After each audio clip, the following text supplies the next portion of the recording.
The Colosseum was a place where the best of the best threw down to see who would be the last standing. Some contestants came from nothing, just to rise to the top. What if I started with the bare minimum in Elestrals, just enough packs to make a legal deck? I would clash with other casters with the eventual goal of winning a tournament. Every win would reward a single randomized pack to upgrade my deck, with other rewards along the way. Will I be the last caster standing? It's time to enter the Colosseum.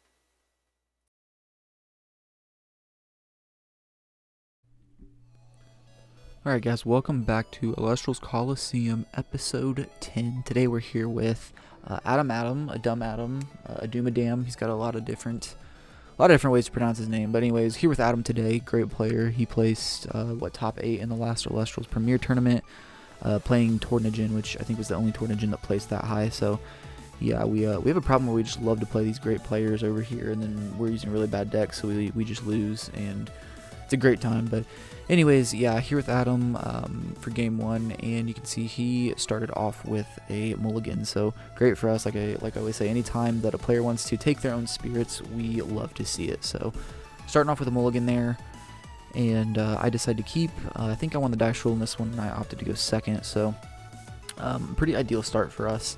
And actually, I think this hand that I drew to start this game was like the craziest hand that I have actually drawn in the series yet. I had like Eddy, Galaxy, Earthquake, I think it was Drops of Leaf, and then something else that was actually pretty good, which obviously the Drops is kind of whatever, but anyways, and then for turn going second, I drew Ash Rabbit, so like seeing all of the stuff that I want to see here, pretty crazy.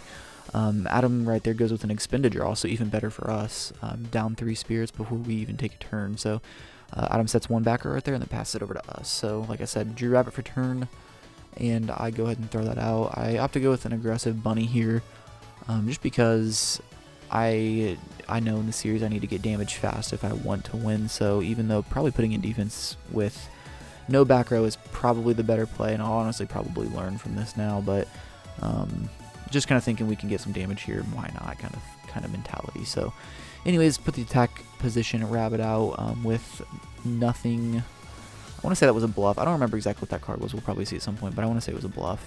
Swing for 1 with the bunny, and we will pass play back over. And yeah, so I was feeling pretty good in this one. I knew, like I said, I had the Earthquake in hand. I had the Eddy, the Galaxy. Like, I just felt it with how this was going that I was going to be able to get the win here. So anyways, we'll see how that plays out. Adam casts out an Apollo right there, enchanting it with 2. He will activate the Apollo. We'll see a Rabbit, a Gaze, and a Lumaroo there off the Foretell, and he will obviously add the Lumaroo to hand. Apollo, you can disenchant 1 to Foretell 3. Foretell, look at the top 3 from your deck. Obviously, that's what we just did. Add, if you see any Solar Elestrals, you can add them to hand. So yeah, he adds the Apollo to hand, gets to put the other 2, the Gaze and the Rabbit, back in any way he likes, and he will cast out a Lumaroo and a back row. Lumaroo is a 5/2, and when it destroys an Elestral in battle, it forces you to mill 3. So we'll mill the Sluggle, the Chains of Prometheus, and the Poison Tunic right there. Oh yeah, the other card that's back, it's all coming back to me now. The other card that we drew at the beginning of the game was a Sprouter, so another great cast to allow us to search for an artifact. Obviously the Tunic right there kind of triggered that memory. So anyways, he'll pass play back over to us and see what we can do here. So we'll go ahead and cast out an Eddy. And this player right here will just kind of show how good of a player Adam is. So he'll cast a Tsunami, chaining that to my Eddy. And so he'll switch his Lumaroo here, and then I have to pick what I want to target with the Eddy. So I either put the Lumaroo back in attack and can't swing over it, or I put my own Eddy in defense and, you know, try to save some potential damage. And that's exactly what I'll do, put my own Eddy back past turn. So kind of unfortunate right there. Really nice heads up play right there from Adam. Kind of cool to see that, actually. That's the kind of thing you want to learn from playing these good players, so gonna keep that. Actually, we ended up playing some more games, just doing some testing for the next tournament later in the night, and he actually, I tried to use that play back against him, and it failed pretty epically. But anyways, he'll cast out a Water Enchanted Lumaroo right there, playing around any kind of Tsunami. He'll be able to get over the Eddy, and because he did it with the correctly enchanted, he'll mill 3, so Chololotl, Tornado, and Shield get milled off the top right there, and then he'll hit for 1. So anyways, this Lumaroo kind of doing some work right here. Lumaroo kind of an underrated card, actually. We'll pay out the Luminape right there. But yeah, Luminaru 5 attack, obviously crazy. Anything with 5 is just good in Elestrals right now. Obviously, like the best deck for the longest time was called 5. So yeah, anything with a 5 on it is just good. But also like the mill effect is like pretty underrated. Obviously against a deck like us, it's gonna hit our power cards like the shield right there and kind of do some work. So anyways, Adam will pass it back over to us, and we got some options here. So I think at this point we're still up on spirits. Obviously you guys will be able to see whether I'm lying or not. But I think we're up on spirits. We'll go ahead and cast out the Galaxy right here. Be able to swap Galaxy's stats, but also his Water Enchanted Lumaru. And unfortunately for us, he has the Gorgon's Gaze, and he will trigger that in the battle step, negating the Galaxy effect, and Galaxy will kill itself, unfortunately. And yeah, pretty bad spot at this point. If, like I was saying earlier, he loves playing the Tornadin, Windgen kind of stuff, and yeah, that's exactly where we're going. You see he throws the Wind down on top, and he gets out the Tornadin. So for those of you that don't know, Tornadin is an 8 attack and 2 defense. It allows you to expend a solar or a lunar, and then you can pick 3 cards of different names from your deck. Your opponent randomly, well, I don't think your opponent has to choose, but you randomly add one of the 3 to hand. So he throws out a Windgen, a Gorgon's Gaze, and a shield. I roll a die, so Windgen would be the 1/2, the Gaze is the 3/4, and then the shield is the 5/6. I hit a 5, so he adds the shield to hand. So anyways, Tornadin, pretty insane card, definitely underrated. Like I said, Adam topped the premiere with it, and definitely gave a lot of people fits. This deck also plays really well into the Lunar Aggro deck, which seems like the best deck in the metagame right now. Yeah, pretty just crazy. It's crazy all around. You can get protection every turn if you're playing. I mean, basically every deck is playing Gaze, Shield, maybe PTA, and then Tsunami. So like you can always get some kind of protection if you need it, and then if you have the protection, you can obviously just get any of your other power cards, your back row removal, your Elestral removal, your heals, like whatever you need. You need a guy. It just does everything. So, anyways, yeah, Tornadin, crazy card. I did have the Earthquake, like I mentioned earlier, so we are able to get that Tornadin out of here, so able to stop the bleeding a little bit. Now we just got to worry about the one Lumaru, Misenchanted Lumaru, and the back row. And so taking a minute to go through our options, we've seen the Rabbit, we've seen the Galaxy, we've seen the Eddy. Like I said earlier, I know we had the Sprouter in hand. Unfortunately, we don't have the Tunic. The Tunic, it wouldn't have done much in this situation because Tunic only gives a 2 attack drop. So a Tunic on the Sprouter, or onto the Lumaru, would have been what, 3 attack, and then the Sprouter also would have been 3. So not an ideal. Anyways, we'll flip up the Drops of Leaf. Yeah, that was the bluff that I set earlier. Using what, 2 Zaptors for it. Just trying to see some of, I mean, a lot of our power cards are gone at this point, but trying to see what else we can do. We'll shuffle back the Giraflora, the Golden Apples, and the Necklace there. Yeah, like I said earlier, with the Sprouter in hand, the Necklace in hand also hurts with the Tunic getting milled earlier because we have no targets for Sprouter. So Drops is kind of an expensive card, but we'll shuffle back the 3 and draw 4, and importantly get the Necklace back in deck so the Sprouter effect actually gets some value here. I really think like Drops is not a great card like in competitive Elestrals, but in this kind of deck, the Colosseum type of deck, I think it's actually a solid card. Just tries to get us onto some of those power cards. And so that will resolve. We'll throw out the Terratlas, and what are we going with here? Yeah, we'll throw out the Sprouter. So Sprouter 3/5 on Cast, Search, and Artifact. Obviously the Tunic and Necklace are only targets, so we'll go ahead and grab that Necklace back. So cheeky little combo right there. Necklace kind of an, like, it's not great in this situation. Like it can let us get over the Lumaru. If he's got no protection, but we know he has the shield from last turn, and so if I go ahead and cast out that Necklace, I swing in, Sprouter gets sent back to hand. I have no more targets to cast to search if I cast it again, and then I would lose the Necklace for nothing. So I have to just keep it in hand here. He Apollo effects here. We see a Cryoblast, a Shield, and an Ambro. So actually, he's not going to get anything from the Apollo effect, but if he has a way to Like a Windjin here would be bad for us because Windjin just foretells 3, and then you call a card, and then if you hit the card that you call, you get 2 specials and straight into the Tornadin. So would be pretty bad if you had the Windjin. Kind of fortunately it's not the Windjin, but unfortunately it's the Eddy, and he'll be able to switch the Sprouter to attack, and he'll be able to get over that Sprouter pretty easily, and then he'll be able to swing for 1 here. So Eddy was like the perfect card in that scenario to be able to clear the 5 defense Sprouter. So we'll pay out the Leviathan there for the second attack, and Adam will pass play over to us. So we're in another kind of weird spot here. Like, I felt like we started this game pretty strong, saw a lot of our power cards here. We'll throw out a Rummagem in defense here. Thought process is we still have a Mudlet in deck as well as a Moss Station, so be able to clear something.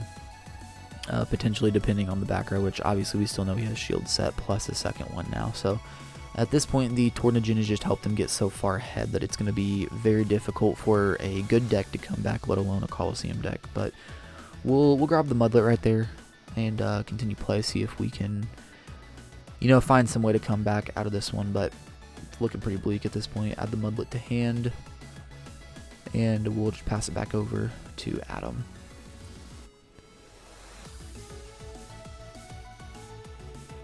So it's looking like at this point we're on our way to another pity pack. We are, I think, currently on loss 3. Yeah, we lost to Garrulus.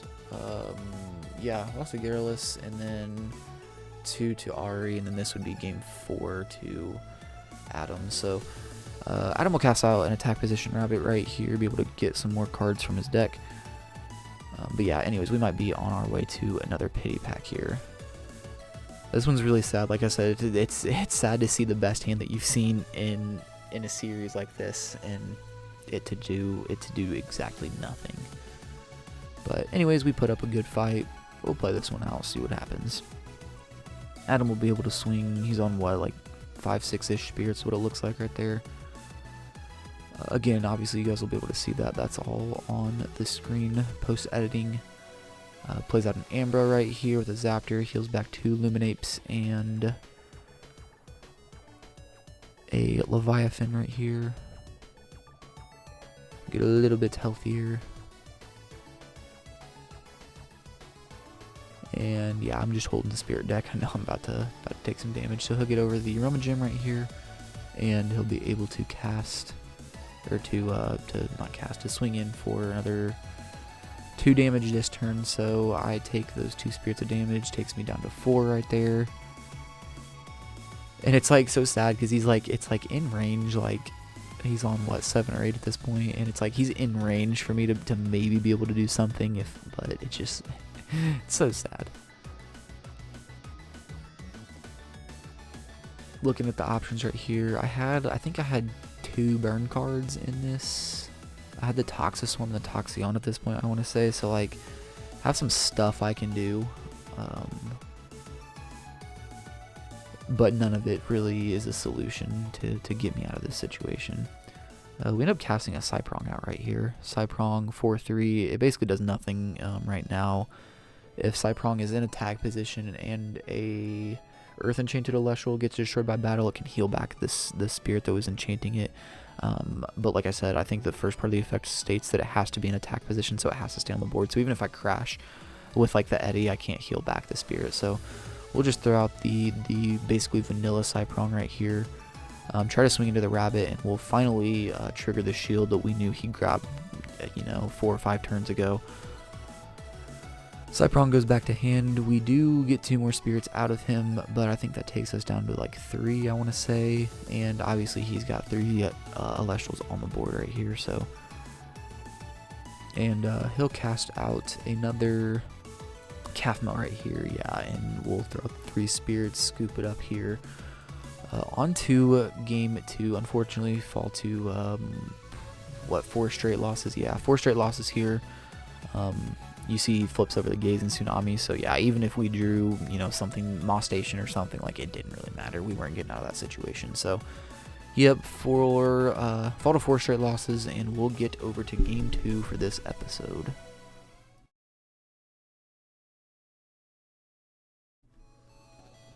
Alrighty, we are back for game 2 of episode 10 here, again with Adam, hoping for a little bit better luck this game. I say a little bit better luck, but like we opened such a cracked hand last game, I don't know how it gets any more lucky than that. But starting strong here. I think Adam won the dice roll for this one. He opted to go first. Starting strong for us, another mulligan here. So, you know, the motto, if they expend themselves, we love it. That's way too long for a motto, but you get the gist of what I'm trying to say here. Looks like we opened up. Actually, this one, I don't think our hand was that good, but we cannot afford the mulligan at all. So we just work with what we got. So, yeah. Adam will start this one off here. We're just kind of hoping that he doesn't see a wind gen, because Tornadgen, every time I play Tornadgen, it's just broken. Like, I don't know how more people aren't playing it right now competitively. Like, the card is just freaking crazy. We see a Lumaru off the start right here, so yeah, number 5, big problem for us.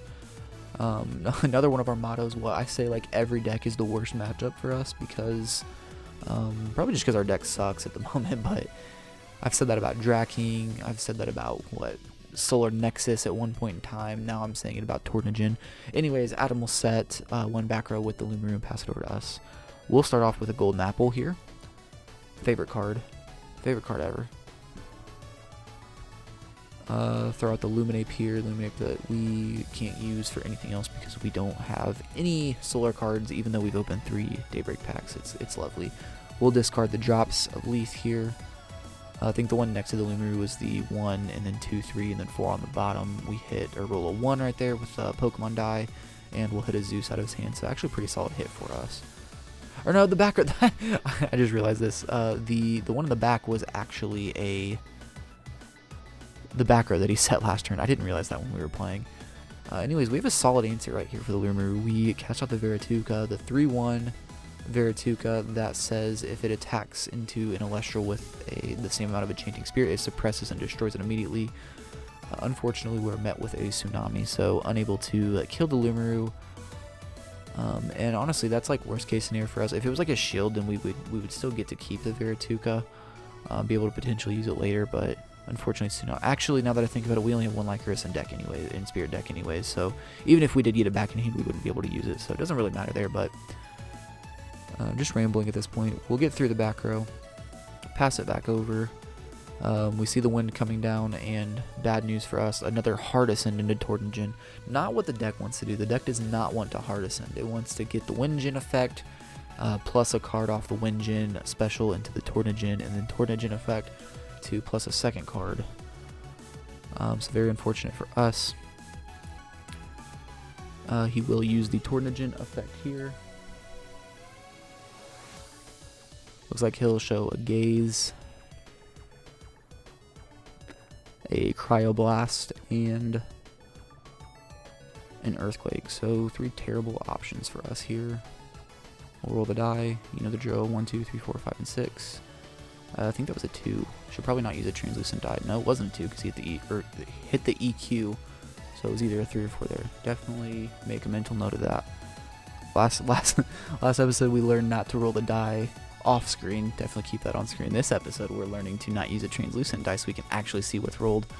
Anyways, he'll set a backer there and swing over the poor Verituka. So we know he has an EQ in hand. Bad news for us. We'll cast out Adumadam here. Thought process. We have a lot of things. Actually, we have only, exactly Mudlet that can get through a Tornadgen, potentially. Let's see what we grab here. I think that's the only thing that can... Oh, yeah, I guess we have the Sprouter. The Sprouter can search the necklace, I guess, and itself get up to an 8-5 with a necklace, or obviously cast the necklace on something bigger, potentially get over the Jin here. Unfortunately, I think the Adumadam is the only thing we have to do here. I don't think we have any back row to set. Really need to get more back row. The more that I think about it, I know last episode I brought up the option of getting like a pity structure deck if we go 100 losses over the wins, but might need to try to find a way. I don't know, maybe we can limit what we get out of that structure deck, but need to find a way to to do a little bit more, I think, especially if it gets that bad. I mean, minus 100 is bad in itself, but anyways, yeah, we'll pass back over to Adam. He'll go ahead and fire off the Tornigen effect, showing 3 pieces of protection right here. This is what I was saying earlier. You just get whatever you need. Roll a 5 right there, so he'll add the PTA, which is like the worst option, but it's, you know, same thing. It's still protection. In that case, it's removal. It does the job. Even if you didn't do the PTA, you can do Tsunami there, so you can get guaranteed protection if you need it. Like, it's just crazy. So, like, Tornigen going first turn, like, even if you go turn 1 and don't get the +2 off the Windgen, the Ascend, the Tornigen effect, even just, like, you know, a hard Ascend Tornigen, you know, it resolving 2 times, it's like the game's just over at that point. You can just get so far ahead. He'll cast out a Lumaru right here. Lumaru, like I was saying last game, you know, pretty crazy card. It'll get over the Rummaging, mill us some cards right here, and that's exactly what'll happen. Force to mill 3, we'll hit a Leica Volt, a Caprigal, and a Necklace there. So, actually kind of helps us with those mills, because at this point we are not getting into an Ascension. So seeing the Leica Volt and the Caprigal go are pretty good. Necklace kind of iffy. Obviously, we grabbed the Sprouter last turn. In hopes of maybe getting that necklace, but it looks like we'll have to settle for the Tunic if we opt to go that route. Draw for turn right there. Leaking the cards, you can see I drew the Paleoth for the turn. Paleoth doesn't really do anything. At this point, I kind of want something to replace it. Paleoth's solid card. There's a card in Moonrise. It's called Cedar Soar that came out in Moonrise. It's a Cedar Soar is a 4/6. It's a 2 cost. 1 Earth, 1 Frost, and if it gets sent to the Underworld, you can special cast it with either 2 Frost or 2 Earth. And honestly, getting a couple copies of those to use with the Paleoth, probably pretty good. Unfortunately, I A, don't have Moonrise, and B, we aren't winning games to even spin the pack wheel. So, anyways, that's probably just a pipe dream at this point. Maybe one day. But yeah, we'll go ahead and cast out the Sprouter right here. Grab the Tunic. Maybe be able to use that Tunic on a later turn if we can get him low enough, maybe to expend some spirits. Yeah, I don't know what happened right there. I threw the Sprouter in the Underworld. I'm just used to my stuff dying at this point. I just shotgunned the Sprouter death like it turned too early. So we'll put that Sprouter back out. Try to ignore the stupidity on my part right there. Pass it back over to Adam. He'll trigger the Tornigen. This is the 3rd trigger, and it's just, like, the longer it stays up, the more value it gets. Like, I can't preach how crazy this card is. We'll grab a Calfmel, a Windgen, and a Zeus. So yeah, at this point it looks like he just has everything he wants. Like, why not just add another card? So we'll roll a 3 right there. He'll add the Windgen, 2-hand, Calfmel, and Zeus will get... Yeah, that's the other crazy thing is, like... Oh, no, okay, Tornigen does shuffle them back into the deck. I thought for a second it was a foretell. The Windgen is the one that foretells. One day I'll learn cards, guys. One day. So yeah, he'll shuffle the deck. Cast out a Calfmel right here. Calfmel, another crazy card. I think this is actually the first time Calfmel has come up in these 2 games, but Calfmel's like the best healing guy that exists.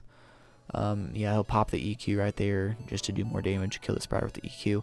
But yeah, Calfmel's a 3/4 on death or Ascension, and it's not even just by like killed in battle. It's if it's killed by battle or card effect or Ascend, it heals 3 solar, and you can use the solar under it as one of the 3. So the downside is it has to heal 3. It's not up to 3, but if you have 2 solar in and then the one under it, it can trigger and heal the one from itself. So it's better than, like, yeah, I throw the Quackle out right there. It's better than Quackle, better than Sluggle. It's just freaking crazy. So like, you can't, it's like Solar's not as good as like the Sluggle's Thunder, or not Sluggle's Thunder, the Sluggle's Water or the Quackle's Thunder.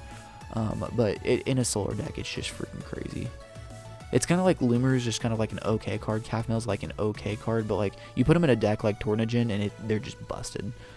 So yeah, anyways, we'll go cast out Quackle, heal some up. That's about all we can do.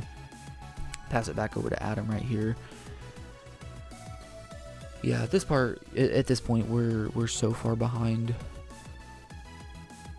He can just keep going for more value off Tornigen. Looks like he's scooting some cards over potentially for room for another guy, and that's exactly what it is, a Winjin here. So yeah, God, it's just insane. Winjin. At this point, I don't think he foretold in any way. So if he Winjin is on receive, so on receive foretell or call a card foretell 3. If you hit special ascend into the Tornigen, so I don't think he foretold in any way, so he doesn't know. So this would be a blind Winjin. Hits Kafmel, Lumaru, and Shield there. I think he called Gaze. So doesn't hit the Gaze, not able to special ascend, but at this point it doesn't matter. He's beat me at this point either way. Because the Winjin foretells, he gets to put them back in any order. So like Winjin's also kind of good if you can like Winjin into Winjin, or if you can Winjin, you keep it alive, re-enchant Winjin because you know what's going to be there. So like actually it's underrated all around. He'll swing over with the Lumaru, force us to mill more cards here. Hits the shield again, the Bubloon, and the Mudlet. Hit the shield off Lumaru both games. And yeah, we have to pay out, what, 4? Yeah, pay out 4 right here, so we'll go Water, Thunder, Earth. Also worth noting, when I casted the Sluggle, I'm pretty sure I only healed 2. This was a couple turns ago, but I'm pretty sure I only healed 2. And the turn before that, I took damage. So like if I was paying attention, just take another Thunder as damage and then heal it back. But anyways, throw out the Toxion right here. Toxion for 2 on receive. Burn your opponent for 1 spirit. So we'll burn him for 1 there. We will put the Tunic on his Winjin. Forcing him to expend a couple more. I opted to go for the Winjin right there because, like I was saying a minute ago, he knows the top 3 cards of his deck, so it's better to hit the Winjin right there rather than hit the Lumaru and then let him get the Winjin effect. He gets the Cryoblast here too. Yeah. Able to take out the Toxion. I think at this point it's just game. Yeah, I only have 4 left, so he either just casts another guy, re-enchant, whatever, and you see there he puts another water down, so that's GG's. We show him the Toxic Swarm, the Chains, the Chillalotl, and the Paleoth. So anyways, that's 5 straight losses. That means we will open next episode with a Pity Wheel spin, pack opening, and a short little deck profile. So something to look forward to there. Be sure to tune in next week for that. But anyways, yeah, as far as this episode goes, thanks for watching. If you enjoyed, like and subscribe. That goes a long way. It's much appreciated. And yeah, if you guys play Elestrals and you wanna play some games of Colosseum, you wanna beat me down, then yeah, reach out on Discord. We'll get some games in. But yeah, until next time, thanks for watching, guys.